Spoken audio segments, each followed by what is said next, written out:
Hello. I don't know about you, but I'm awfully glad this election season is finally behind us. It seems like these candidates have been running for our nation's highest office ever since the last presidential election.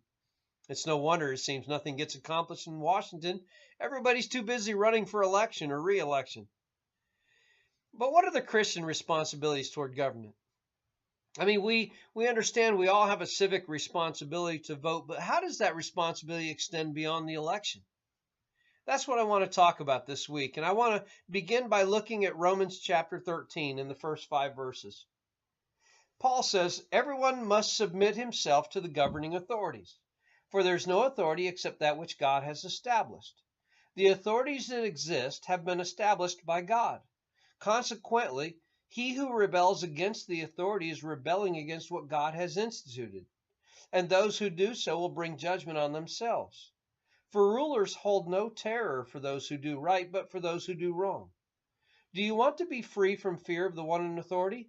Then do what is right, and he will commend you. Verse 4. For he is God's servant to do you good. But if you do wrong, be afraid, for he does not bear the sword for nothing. He is God's servant, an agent of wrath to bring punishment on the wrongdoer. Therefore, it's necessary to submit to the authorities, not only because of possible punishment, but also because of conscience.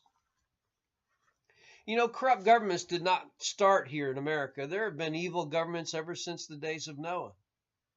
And if we had stopped after these first 2 verses, it would seem that we are to submit to all governments, no matter how evil or how corrupt. And we even have historical evidence of that happening when we look at Germany's Third Reich, for example.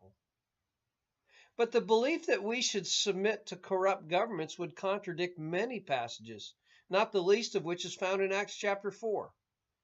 There we find Peter and John being arrested by the Jewish authorities for preaching the resurrection, which was against their law. And when threatened, Peter answered them this way. He said, "Judge for yourselves whether it is right in God's sight to obey you rather than God.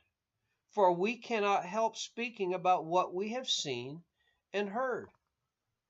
The point Peter was making was that God's law trumps man's law, and that believers ought to heed God's law when they're in conflict with government. Looking back at our passage in Romans 13, then, if you look at verse 4, Paul is stating that we should submit to those authorities who are actually working for the good of the people. No matter who you voted for this past Tuesday, we all have a biblical responsibility to submit to and support our new president. And we can and should begin that support by praying for them. But what about corrupt governments? What about when our government acts out in violation of God's law? Should we support them then? Should we submit to them? Well, as we've already seen in Acts chapter 4, absolutely not. When you look at our passage there in Romans 13, it says nothing about submitting to evil. But in fact, are we not to resist evil? We have a responsibility to stand up against evil, corruption, and injustice. And we do so by standing together as believers and voicing our rejection of that evil. Over the past several years, we've seen a continuous erosion of religious liberties in our country and an ever-widening acceptance of immorality, not the least of which is immoral sexual practices and the killing of our innocent babies in the womb. Should we submit to that evil? Should we accept it? Should we support it?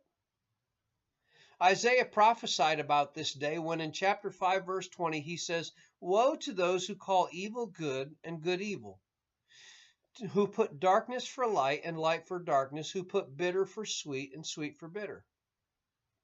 I believe that we've entered those days that Isaiah spoke of. And we have a Christian responsibility to speak out against such evil in our society, even at the cost of losing friendships, broken family relationships, persecution, or prosecution. You know, for me, it comes down to this. I would rather be rejected by people here on earth and accepted by God in heaven than be accepted by people here on earth and rejected by God in heaven. May God continue to bless you in the same manner that you bless him.